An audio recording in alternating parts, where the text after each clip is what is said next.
¿Qué secretos guardaron los hijos de los líderes nazis cuando crecieron? ¿De qué manera sus vidas quedaron marcadas por el pasado de sus familias? En este video te mostraremos qué fue de ellos y revelaremos algunas verdades sorprendentes sobre lo que ocurrió después de la Segunda Guerra Mundial. Gudrun Himmler. Gudrun Himmler, nacida el 8 de agosto de 1929, fue la única hija de Heinrich Himmler. A pesar de la terrible reputación asociada a su padre, uno de los principales responsables del Holocausto, ella mantuvo una defensa firme de su figura hasta el día de su muerte en 2018. Heinrich Himmler sentía un cariño especial por su hija y se aseguraba de que la trasladaran en avión hasta sus oficinas en Berlín desde Múnich, donde vivía con su madre. Himmler mantenía un vínculo constante con Gudrun. Cuando ella estaba en casa, él la llamaba todos los días y además le enviaba cartas semanales. Con afecto la llamaba por su apodo infantil, Pupi. También la hacía participar en algunos actos oficiales. Gudrun rechazaba la versión generalizada de que su padre se quitó la vida mordiendo una cápsula de cianuro oculta. Por el contrario, sostenía que había sido asesinado. Tras el final de la guerra, tanto ella como su madre fueron capturadas por las fuerzas estadounidenses y retenidas en varios campos ubicados en Italia, Francia y Alemania. Fueron llevadas a Nuremberg para declarar en los juicios y posteriormente liberadas en noviembre de 1946. A lo largo de su vida, Gudrun trabajó incansablemente para proteger la imagen y el recuerdo de su padre. Terminó siendo una figura importante dentro de Stille Hilfe, Ayuda Silenciosa, una organización reservada que brindaba asistencia a exmiembros de las SS arrestados, condenados o fugitivos. Su participación en dicha agrupación evidenciaba la lealtad inquebrantable que mantenía hacia el legado de su padre. Martin Bormann Jr. Martin Bormann Jr., el hijo mayor del funcionario nazi Martin Bormann, llevó una vida marcada por el peso del nombre de su padre. Nació el 14 de abril de 1930 y era apenas un niño durante el periodo de mayor influencia de su padre y las atrocidades cometidas en la Segunda Guerra Mundial. Haber crecido bajo la sombra del rol prominente de su padre dentro del círculo cercano de Hitler hizo que su infancia fuera cualquier cosa menos común. De pequeño, Bormann Jr. fue protegido del horror real del régimen nazi. Pero tras la guerra, se enfrentó a las terribles acciones atribuidas a su padre, algo que le empujó a un camino de arrepentimiento y búsqueda de redención. Tomando distancia de la ideología paterna, Bormann Jr. se convirtió al catolicismo y dedicó su vida al servicio religioso. Incluso trabajó en misiones en el Congo y Camerún, impulsado por el deseo de compensar de alguna manera los actos de su progenitor. Sin embargo, en 2011 se vio envuelto en acusaciones de abuso. Un antiguo alumno afirmó que Bormann lo había agredido cuando tenía 12 años, a comienzos de la década de 1960. Además surgieron denuncias adicionales por episodios graves de violencia física contra otros estudiantes. Cuando estos señalamientos salieron a la luz, Bormann ya padecía demencia, lo que hacía que no pudiera, o no quisiera, responder. Aunque nunca enfrentó procesos legales por estas acusaciones, la Comisión Klasnik, creada para investigar abusos dentro de la Iglesia Católica en Austria, otorgó una compensación al denunciante.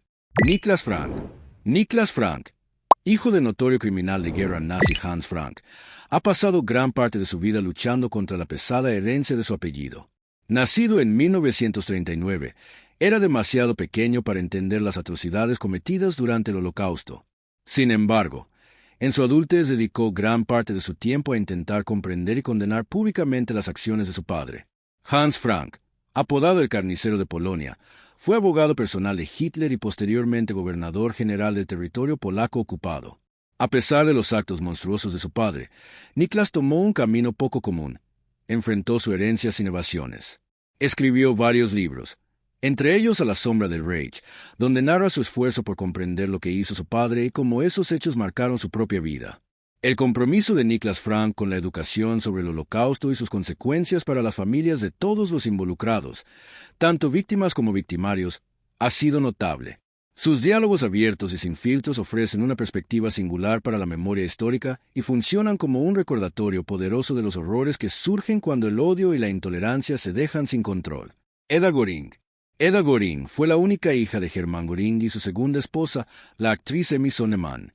Como descendiente de uno de los hombres más cercanos a Hitler, su vida quedó marcada desde el inicio. Nació poco antes del estallido de la Segunda Guerra Mundial y pasó sus primeros años principalmente al lado de su madre en Carinal, la residencia familiar de los Göring. La niñez de Eda estuvo rodeada de lujos y privilegios, fruto del poderoso cargo de su padre en la Alemania nazi. Era fotografiada con frecuencia en actos públicos, donde servía como símbolo de la imagen familiar que el régimen buscaba proyectar. Además, recibió diversos objetos artísticos históricos, entre ellos una pintura de Lucas Cranach el Viejo, Madonna con el Niño. Cuando el conflicto se acercaba a su final, ella y su madre se trasladaron a la residencia montañosa de Obersalzberg, cerca de Berchtesgaden.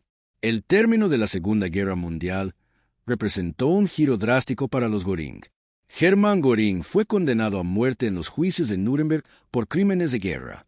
Aunque Hermann Göring evitó la horca quitándose la vida, sus actos dejaron a Eda una herencia manchada que pasó el resto de su vida intentando procesar. Eda Göring procuró mantenerse alejada del foco público.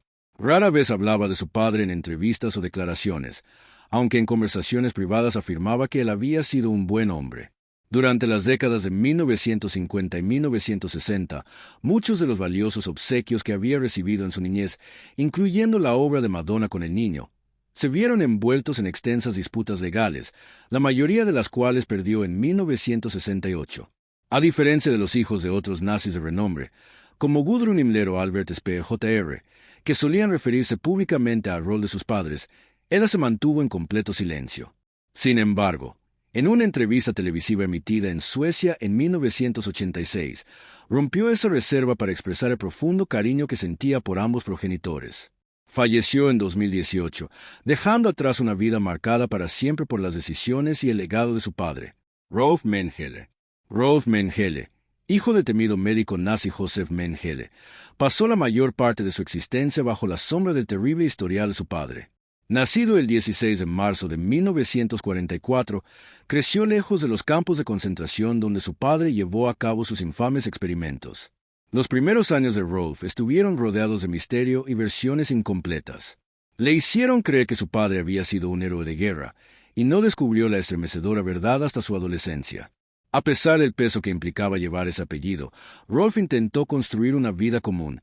Estudió Derecho y ejerció como abogado corporativo. Después de la guerra, Josef Mengele escapó hacia Sudamérica. Este cambio de continente significó que Mengele dejara a su hijo atrás. Su ausencia convirtió a Rolf en un personaje de interés para los cazadores de nazis, quienes estaban convencidos de que mantenía contacto con él. Y, en parte, tenían razón. Mengele le escribió varias cartas a su hijo, lo que despertó la curiosidad de Rolf y lo llevó a viajar a Sudamérica en 1977 para encontrarse con él. Cuando recordó ese encuentro, Rolf admitió que su padre no mostró ningún remordimiento por los crímenes cometidos en Auschwitz, e incluso trató de justificarlos. Aunque repudiaba profundamente a su padre y todo lo que representaba, Rolf no fue capaz de delatarlo. Guardó silencio sobre el paradero de Mengele en Sudamérica, lo que permitió que el conocido Ángel de la Muerte evitara enfrentar la justicia por sus innumerables atrocidades. Después de esa reunión, Rolf decidió cambiar su identidad y cortar completamente con su pasado. Se cree que actualmente es un hombre de familia y un abogado jubilado que lleva una vida tranquila en Alemania. Wolf Hess. Wolf Hess era el hijo de Rudolf Hess, una figura destacada dentro del régimen nazi y miembro del Partido Nacionalsocialista. Rudolf Hess ocupó el cargo de viceführer de Adolf Hitler entre 1933 y 1941, año en que realizó un vuelo en solitario hacia Escocia con la intención de proponer negociaciones de paz con el Reino Unido. Fue capturado y posteriormente juzgado en Nuremberg al finalizar la guerra. Aunque evitó la pena de muerte, fue sentenciado a cadena perpetua en aislamiento en la prisión de Spandau, donde se suicidó el 17 de agosto de 1987 a los 93 años. En lugar de apartarse de la memoria de su padre, Wolf Hess dedicó su vida a defenderlo. Fue un firme partidario de la inocencia de su progenitor, invirtiendo muchos años en tratar de cambiar la percepción pública sobre él. Sostenía que su padre no había sido un criminal de guerra, sino un funcionario que simplemente cumplía con su labor en los años 30 y principios de los 40, eximiéndolo así de cualquier culpabilidad. Durante su adolescencia, cuando Rudolf Hess permanecía preso tras su fallida misión a Escocia, Wolf lo visitaba con frecuencia. Pero su compromiso iba mucho más allá de estas visitas. En la década de 1950, Wolf fundó el Comité para Liberar a Rudolf Hess, una organización que llegó a reunir varios cientos de miles de simpatizantes, entre ellos algunas figuras relevantes de la política alemana. También escribió numerosos libros en los que defendía la figura de su padre como un héroe alemán, no como un criminal. Tras la muerte de Rudolf Hess en prisión, Wolf afirmó que había sido víctima de un asesinato perpetrado por las autoridades británicas. Wolf Hess, quien dedicó toda su existencia a proteger la imagen de su padre y su afiliación nazi, murió en 2001. Albert Speer Jr. Albert Speer Jr. nació el 29 de julio de 1934 en Berlín, pocos días antes de que Hitler asumiera formalmente el título de Führer. Pasó su niñez en Berchtesgaden, un poblado en los Alpes donde Hitler tenía una residencia. Existen grabaciones de la década de 1930 que muestran al pequeño Albert jugando en la terraza de la villa del dictador bajo su mirada vigilante. Su padre, Albert Speer Sr., fue el arquitecto principal de Hitler y ministro de armamento del régimen. Utilizó sus habilidades organizativas para mantener activa la producción de armas, la cual dependía en gran medida del trabajo forzado, lo que prolongó el conflicto.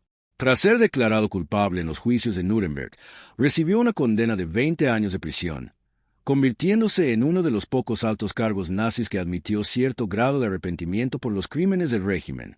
Una vez que su padre fue encarcelado por crímenes de guerra, la familia Speer se refugió en la casa de los abuelos de Albert Jr., en Heidelberg. Durante ese tiempo, el niño desarrolló un serio tartamudeo, aunque más adelante consiguió superarlo. Se formó inicialmente como carpintero antes de decidirse por la arquitectura. Albert Jr. siempre sostuvo con firmeza que su decisión de dedicarse a la arquitectura no estuvo motivada por la influencia de su padre.